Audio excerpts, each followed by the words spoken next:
Doğu Türkistan, Türkiye'den 2 kat daha büyük olmasına rağmen bir zamanlar Osmanlı'ya katılmak istemişti. Neden mi? Çünkü Çinliler 2016 sonbaharından itibaren yaklaşık 5000 camiyi yıktı ya da işlevsiz hale getirdi.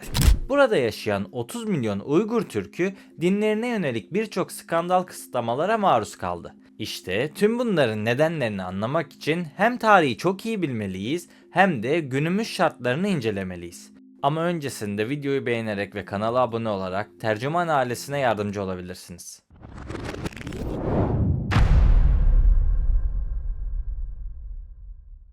Bugün Çin denildiği zaman insanların aklına sürücüsüz otomobiller, yüz tanıma sistemleriyle çalışan şehirler, drone'la gelen yemekler ve yapay zeka destekli dev fabrikalar geliyor. Evet, bunların hepsi gerçek. Ancak bu ülkeyi sadece modern yüzüyle tanımak çok büyük bir yanılgı. Çünkü bu yüksek teknoloji vitrininin arkasında binlerce yıllık hikayeleri uzanan çok katmanlı bir toplum yapısı, ciddi kimlik çatışmaları ve bastırılmış bölgeler var. Bize aktarılan resmi anlatıya göre Çin tek ve bütün bir ülke ve burada 1,4 milyar insan yaşıyor. Ama bir dakika. Çin gerçekte 50'den fazla etnik grubun yaşadığı çok parçalı bir coğrafya ve bu yüzden Çin'in birçok haritası mevcut. Mesela bu Çin'in etnik haritası. Ülkede yaşayan gruplar arasında Uygur Türkleri, Tibetliler, Hui Müslümanları, Moğollar, Kazaklar, Kırgızlar ve Tacikler gibi çok sayıda halk bulunuyor. Öte yandan Çin tek dilli bir ülke değil ama bu da bize dayatılan bir perspektif. Her ne kadar resmi dilleri Mandarin olsa da Tibetçe, Uygurca, Moğolca gibi diller tarihsel olarak bu toprakların asli dilleri. Din açısından da benzer bir çeşitlilik mevcut. Budizm, Taoizm, İslam ve Hristiyanlık hepsi Çin sınırları içerisinde var olmuş, yaşamış ve hala yaşamayı sürdüren inançlar. Ve son olarak bir de nüfus haritasına bakalım.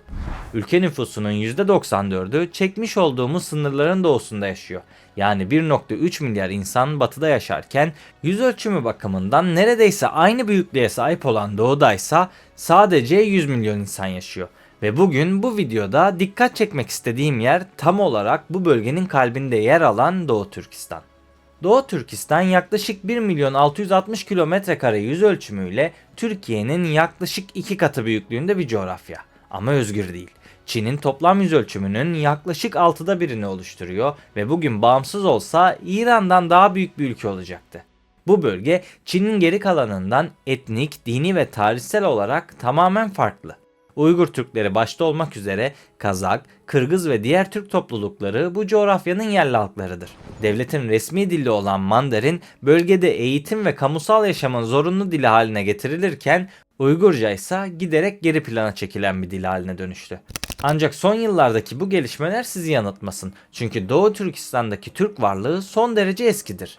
Bölge yüzyıllar boyunca Türk İslam kültürünün Orta Asya'daki en önemli merkezlerinden birisiydi. Bugünse Uygur Türkleri Çin devleti tarafından sürekli gözetim ve baskı altında tutuluyor. Sadece temel özgürlükler değil, dil, din ve kültürel haklar da ciddi biçimde kısıtlanmış durumda. Uluslararası hukuka aykırı uygulamalar, keyfi tutuklamalar ve işkence iddiaları bölgeyle ilgili raporlarda sıkça yer alıyor. Bu nedenle bölgedeki en önemli temel mesele din üzerindeki baskı diyebiliriz. Doğu Türkistan halkının büyük çoğunluğu Müslüman olsa da Çin devleti dini potansiyel bir tehdit olarak görüyor. Camilerin kapatılması, dini sembollerin yasaklanması, ibadetlerin sıkı denetim altına alınması ve dini eğitim faaliyetlerinin sınırlandırılması bu yaklaşımın somut sonuçlarıdır. Günümüzde din bireysel bir tercih olmaktan çıkarılarak devletin kontrol ettiği bir alana dönüştürüldü. Peki bunu neye göre yapıyorlar? Elbette kendi yasalarına göre. Çin Anayasası'nın 36. maddesi her ne kadar din özgürlüğünü güvence altına alıyor gibi görünse de aynı maddede dinin kamu düzenini bozacak şekilde kullanılmayacağı ifadesi açıkça yer alıyor. Yoruma açık olan bu yasa özellikle Çin devleti tarafından Uygur Türklerine farklı bir şekilde uygulanıyor. Uygur Türklerinin dini inançları toplumsal tehdit olarak kabul ediliyor. 2017 yılında kabul edilen yeni dini yönetmelikler hükümete dini faaliyetleri izleme, kontrol etme ve aşırılığı önleme adı altında sınırlama yetkisi vermişti. Bu yasa onaylandıktan sonra aynı yıl Ramazan ayı içerisinde restoranların açık tutulması zorunluluğu getirilmişti. kamu görevlilerinin dini ibadetlere katılması yasaklanmıştı. Dahası aşırılık kapsamında değerlendirilen davranışlar arasında sakal bırakmak, yüzü kapatan kıyafetler giymek, dini içerikli yayınlara sahip olmak gibi günlük hayatın sıradan unsurları da yer almıştı. Hatta ebeveynlerin çocuklarına verebileceği isimleri dahi sınırladılar. Çok sayıda İslami isim yasaklandı. Bunun dışında 18 yaş altındaki Uygur gençlerinin camilere girmesi yasaklanmış ve imamlar devlet tarafından atanarak sürekli denetim altına alınmıştır. Camiler başta olmak üzere dini mekanlar biyometrik sistemlerle izlenmeye başlanmıştı. Bunun ötesinde büyük ölçekli camilerin önemli bir kısmını yıktılar. Özgür Asya Radyosu'na göre 2016 sonbaharından bu yana yıkılan cami sayısı 5000 dolaylarında. Tüm bunlara ek olarak Uygurların seyahat özgürlüğü de büyük ölçüde kısıtlanıyor. Çin'deki Uygurların pasaportlarına el konuldu, yurt dışında olanlarınsa belgelerini yenilemesi zorlaştırıldı.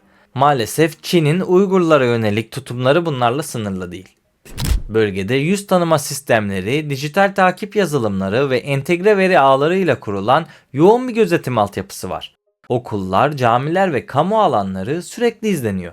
Daha acısıysa son zamanlarda Doğu Türkistan'ı dünya gündemine taşıyan en önemli konu yeniden eğitim adı altında kurulan kamplardı.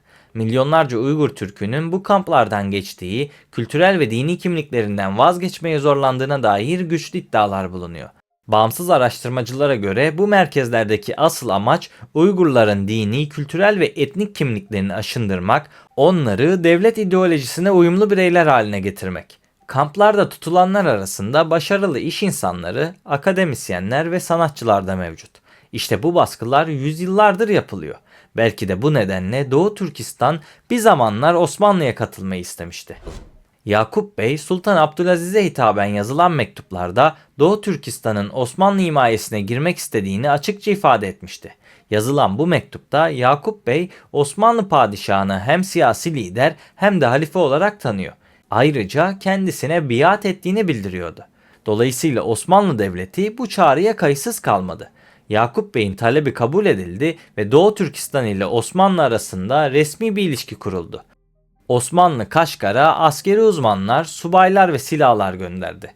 Ayrıca Osmanlı askeri sistemi örnek alınarak Doğu Türkistan ordusu yeniden düzenlendi. Hatta Doğu Türkistan'daki hutbeler Sultan Abdülaziz adına okutuldu. Ancak bu gelişmeler yine de Doğu Türkistan'ın fiilen Osmanlı toprağı olduğu anlamına gelmiyordu. Lakin Osmanlı himayesi altındaki bir İslam devleti olarak konumlandığını açıkça gösteriyordu. Yakup Bey bu hamleyle hem Çin'e hem de dönemin büyük güçleri olan Rusya ve İngiltere'ye güçlü bir mesaj veriyordu. Doğu Türkistan sahipsiz değildi. Ancak bu ilişkinin sürdürülebilirliği sınırlıydı. Osmanlı aynı dönemde Balkanlar, Kafkasya ve iç isyanlarla boğuşuyordu. Öte yandan Yakup Bey'in 1877'de ani ölümü süreci tamamen tersine çevirdi. Onun ardından Doğu Türkistan'daki siyasi birlik bozuldu. Çin bu boşluğu fırsata çevirdi ve Çin orduları bölgeyi yeniden işgal etti. Osmanlı Devleti ise hem mesafe hem de kendi sorunları nedeniyle bu işgale müdahale edemedi. Peki siz bu konu hakkında ne düşünüyorsunuz? Yorumlarda fikirlerinizi belirtmeyi unutmayın. Tercüman YouTube kanalına abone olarak ve videoyu beğenerek bizi destekleyebilirsiniz. Beni buraya kadar dinlediğiniz için teşekkür ederim. Bir sonraki videoda görüşmek üzere. Kendinize iyi bakın, sağlıkla ve barışla kalın.